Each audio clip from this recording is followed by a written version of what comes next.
Hello, everyone, and welcome to our very first episode of Connecting East and West podcast. With me, your host journalist, Luis Alberto Pino.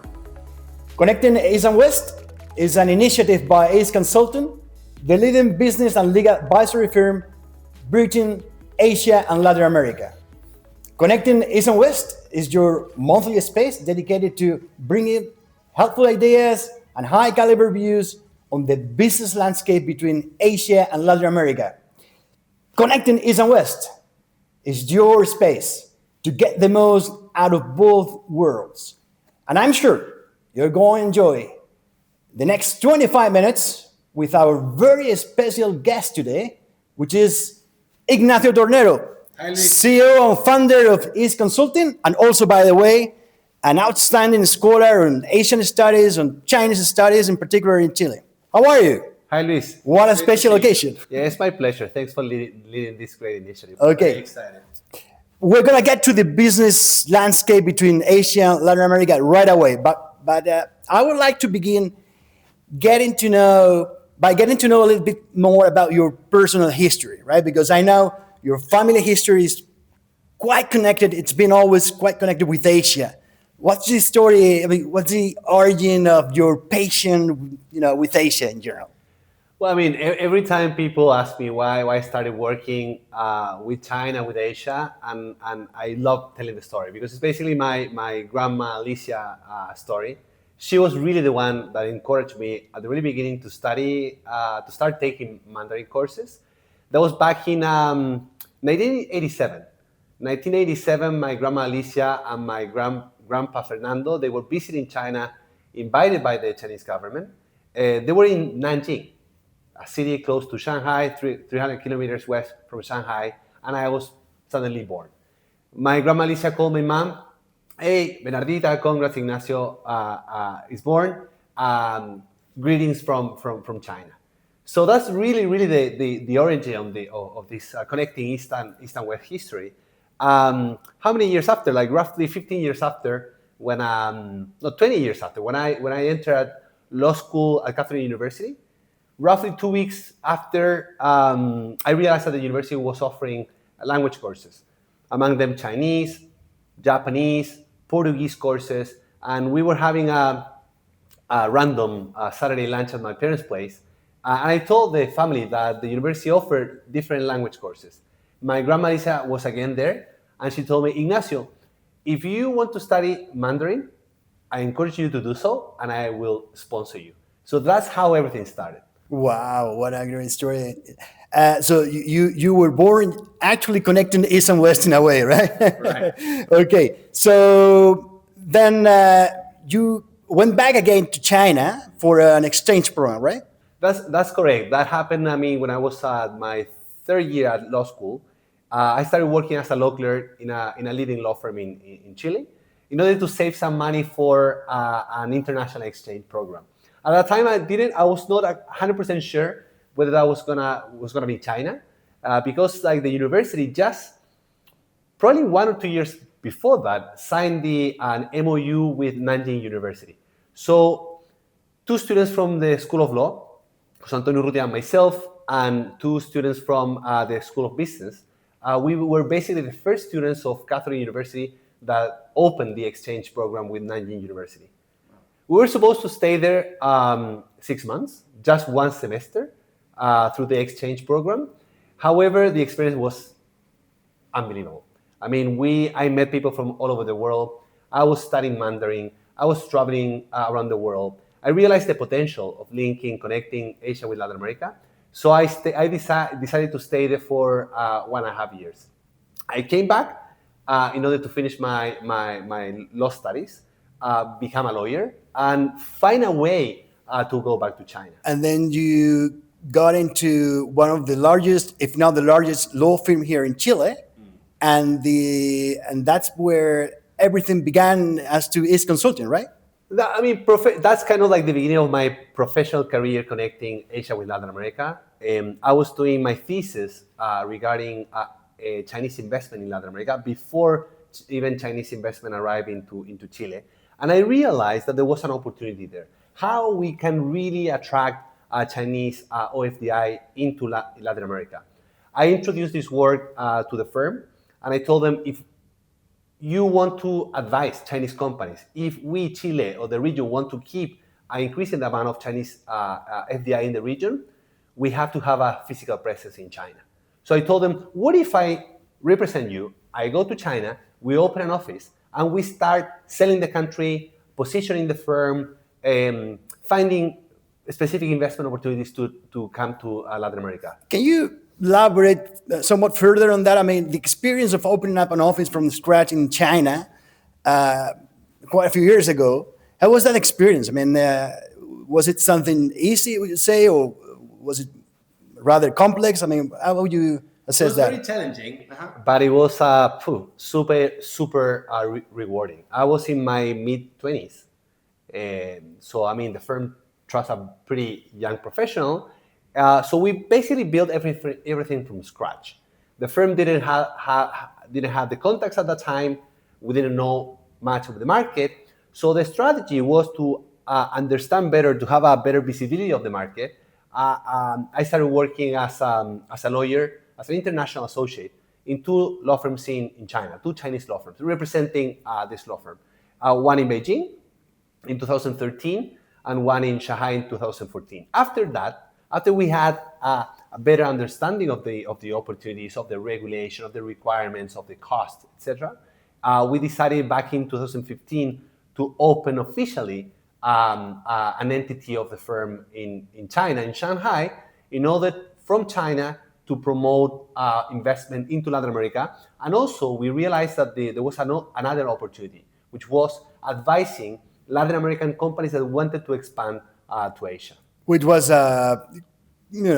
quite the initial process at the time, right? I mean, Latin American companies enter into the Chinese market. Correct. I mean, there were a few back then, even before we entered the market, but they were probably the first Latin American Chilean firms or businesses thinking about like expanding internationally to China, either setting up joint ventures in the agribusiness world, looking for setting up facilities, transferring technology, etc.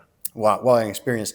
So then you came back to Chile, and but I guess that was the experience. That experience explains the genesis of East Consulting, correct? That's correct. I mean, besides the legal advisory work that I was doing in China, I was doing a lot of business development, right? Business strategy.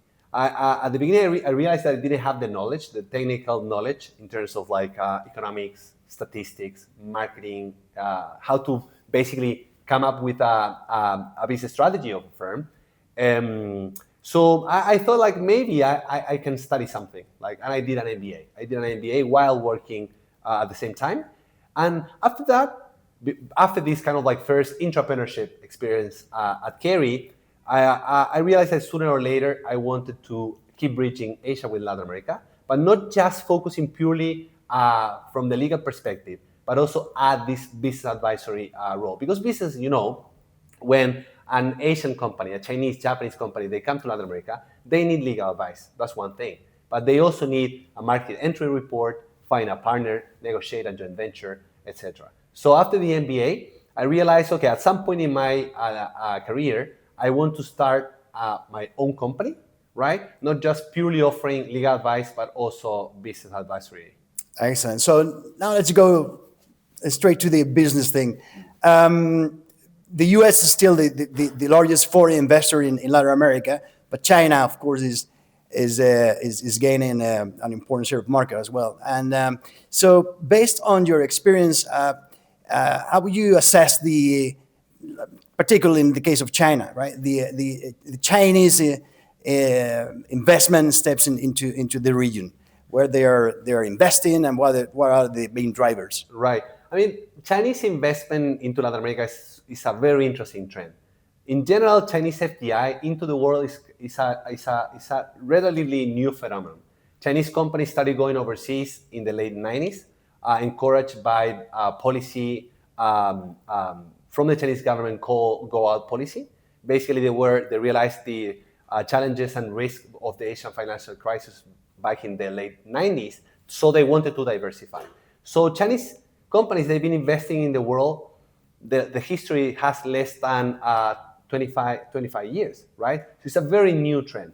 And in the case of Latin America, they started coming here in the early 2010s. So Chinese investment has a really short history in Latin America. And the very interesting fact is that in less than 10 years, in the case of Chile, roughly in the last 5 to 7 years, they become one of the largest investors locally, focusing mainly in extractive industries at the beginning. Roughly 90% of the Chinese investment into Brazil, into Peru, and into Chile, they are concentrated in two industries, mining and energy sector. But that's been in terms of, because those transactions are pretty large transactions, but that's changing quite fast. Chinese companies nowadays, you see that Chinese companies are almost present in any sector. But besides Chinese investment, Luis, I think we have to acknowledge that other Asian investors, they've been landing. For example, India. India or Japan. Mm-hmm. Japanese companies, they've been investing in the region decades before the Chinese. To give you an example of the importance of Latin America for Japanese investment, in 2022-23, roughly almost 10% of Japanese investment came to Latin America. So I would say that the Chinese companies, in a way, they follow the path started by Japanese companies, right?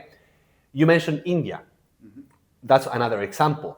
There is another example of South Korea. We know that South Korean companies, they've been investing in Latin America in technology. They've been bidding for infrastructure projects like ports, for example, or bridges, etc. And my expectation is that, because usually you have trade comes first, and after that comes foreign investment, right? We have a pretty big amount of trade between Latin America and different Asian economies.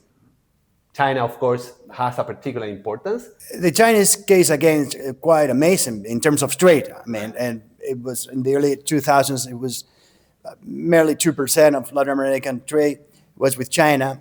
And right now, it's by far the largest trading partner for almost all the countries. Correct. So, yeah, you're totally right. And my point is that we may see that other Asian countries like Indonesia, like India, like Vietnam, like South Korea, or the Philippines even, they are trading, they're starting to trade, some of them, they have a decent amount of trade with Latin America. So my expectation is that when the trade is robust, some companies from those countries will start considering Latin America as an investment destination. And it applies the other way around as well. So for example, if we have some trade with Vietnam, if we have some trade with Indonesia, after that is mature, we will probably see that some Latin American companies will start investing in those countries as well. Mm-hmm. So that's what we want to do at this consulting, right? It started with China. That's my own expertise. But we've been trying to expand to other countries as well. We have one of our colleagues, Garima, she's developing the Indian market. And we have another colleague, Sarah, she's developing the Indonesian market. Excellent. And the current context is it's quite helpful in as to trade negotiations between Latin America and Asia. I mean, for example, we know that countries like Chile, like Peru, are negotiating with Asian countries, ASEAN countries as well. The Philippines, India. There are in the case of Chile, there are negotiation, an upgrade of the existing trade agreement between both countries. And Chile is also, for example, gearing up for the first promotion summit in Thailand for the whole ASEAN region. So there are a lot of things on the front of trade that are going on right now, and trade, as you said, I mean, it's so important as a first step to kind of promote or encourage investment afterwards, right? We've talked about the case of China a lot. I would like to concentrate a little bit on the case of India as well, because it's such a big market as well. It's the largest country in the world in terms of population, and they are also making inroads into the Latin American markets, especially as far as as I understand. I mean, the most important case is Brazil, right? So investing in sectors such as pharma, IT, automobiles as well. What your thoughts are on the case specifically of India?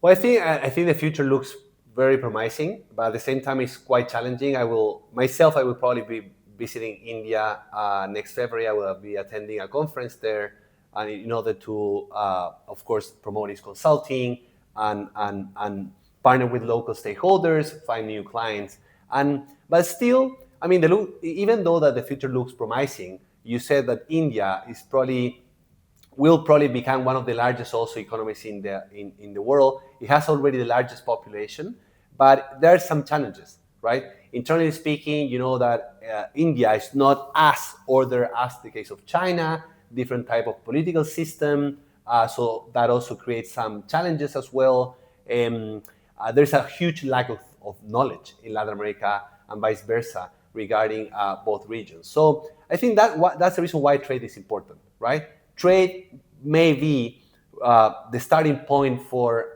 more interaction. Increasing this gap of the knowledge gap is also quite important. I think that's one of the main purposes of having this conversation and creating this podcast. And also that's basically one of the mission of is consulting. Mm-hmm. We will reaching businesses, but at the same time, we really need to connect people. Absolutely, absolutely. Coming back to the case of China, and with this idea of trade as a precursor of investment, even in the case of China, which is a pretty well established trading partner for a significant number of Latin American countries, even in the case of China, we got these so-called tier 2 or tier 3 cities, right, where there are more business opportunities probably than that we think. That's so true. China is so huge, and most of the development of China has concentrated in the east, in the eastern side of the country, because that's where the coastline is. And in terms of logistics, it made a lot of sense for the country to focus most of their resources in the east of the country. But nowadays, China, if you go to the west and you go into second-tier cities, third-tier cities, you will see that there are also other markets. Usually we have this misconception that China is one market. China is a country with multiple markets, right? And very diversified markets. Chances in the north may be different to business opportunities in the south, right? Think about the different type of foods and so on. When you go to Chengdu, for example, the capital of Sichuan province in the central part of China, and you take a flight and you land in Chengdu or even in Kunming, you will be amazed about, for instance, how developed the infrastructure is in terms of highways, in terms of bullet trains, in terms of other public facilities, right? So some businesses, the opportunities are not necessarily in the first tier cities because they're very competitive. Labor costs are pretty high. Operational costs are also very high in terms of leasing office space, etc. So some business from Latin America, they may think or they may realize that the real opportunity now is not necessarily in Shanghai or in Shenzhen, Beijing, but it may be in a city like Nanjing. It may be in a city like Kunming, right? Or maybe in a city in a municipality like Chongqing. Mm-hmm. And then all these Southeast Asian countries as well, Vietnam, Thailand, of course, Indonesia, the Philippines, such a big market. And I tend to think that in Latin America, we don't quite realize the magnitude, the scale of those countries and the potential for business and for trade. Right? You're right. And that's what some businesses think about, like wineries. They've been exploring. They may choose one hub, maybe Singapore. It may be Hong Kong. It may be Shanghai. It may be Tokyo. And from there, they start developing their network in the whole Asian region. You have to also consider that, the GDP per capita, of course, there are huge differences in terms of wealth, in terms of incomes in different countries, in different markets. So maybe one market for a specific product like wine or salmon or any other. Maybe not ready yet, but you have to be there. You have to be prepared. So when, let's say, the income of your consumer is at some point ready, you are there to offer to offer the specific product. Excellent. And then there's this whole front of services, right? When we talk about trade, we tend to think of goods, Right. but there's a whole world of opportunities in terms of services as well. What's your assessment on that? I mean, you're totally right. That's probably the biggest challenge. When you see what kind of offering is coming from Latin America into China, you will realize that the big majority is concentrated into goods. Meaning, I already mentioned, like wine, it may be salmon, it may be soybeans, it may be mining-related products, and so on. But there aren't many Latin American service companies offering their services in Asia. And I would say that there is a huge opportunity. Think about, for example, like I have in mind in the case of architecture. Brazilian architecture or Chilean architecture are both world class. And I personally know one pretty interesting story, which is a Chilean architect that was of course, was born in Chile, and he was educated then in Columbia University in the US. And he started his own studio, do you know where? In Bali, in Indonesia. Wow. And he's already a very successful person. He's got a huge multicultural team based in Bali, and they've been expanding from Bali to Asia and from there to the world. Think about like earthquake-related services that we can offer from Chile. Construction standards, and so on. So there is a big opportunity. I would say I recognize that it's definitely more difficult, but there is a big chance. We were doing that with this law firm. We were offering legal services in China. Think about banking and finance. What we are doing right now with East Consulting is that we are a service company, and we are offering services to Asian investors that they want to come to Latin America. Excellent. Now I need you to put on your academic hat in a way, and I guess that there's some lack in terms of knowledge as well, right? I tend to think that, and that's probably the same in Asia when it comes to Latin America, but in Latin America in particular, I think there's still an important gap of knowledge about Asian markets, Asian culture, and the many aspects that are relevant to doing businesses, right, in those markets. So you are also an outstanding academic on Chinese and Asian studies. So based on that experience, how would you assess the level of knowledge between both regions? Do we need more? I guess we do. I mean, it's a fact that the level of knowledge, as you call it, is very low. And it applies both ways. The amount of knowledge in Asia of Latin America is very limited. And the amount of knowledge that we have in Latin America of Asia is very limited. Asia and Latin America are huge regions. And the differences of every country are huge. People in Latin America, if you ask, for example, someone from Chile, where is Singapore? Where is Malaysia? Where is China? Probably they cannot. Where is Bali? Where is Bali, right? They cannot point them out in the map. And that is normal because at school level, university level, there is a huge lack of knowledge regarding that. We've been trying to address that. So, for example, this noon I was teaching at Catholic University. It's a China-related course. It's an graduate course offered to the whole university from the School of Law, in which we have some international students. We have one from Belgium, another one from Switzerland, a student from Australia. So we are trying to teach China and Asia so they are better prepared when they start their career. And what are the main interests of the students? I mean, young people enter into these programs on Asia. What would you say are their main drivers in terms of their interests? I mean, they want to learn. They want to understand what's going on.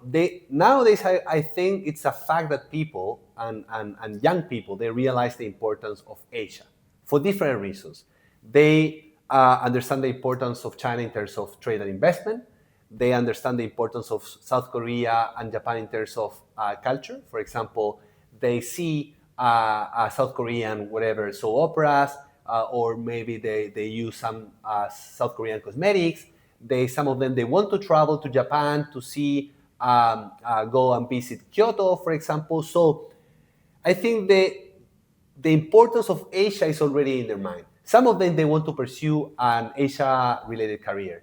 In this course, most of the students they have a legal background. Some are engineers, some are political scientists, some are international students. So they want to really understand what's happening in the world with with Asia, and some of them they want to pursue a professional career related to Asia.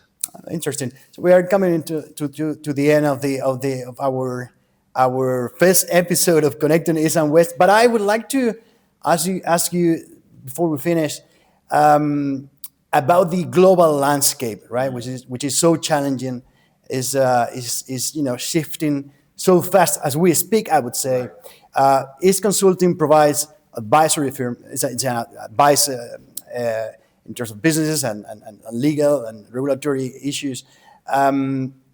So how would you assess the importance of providing good quality, high level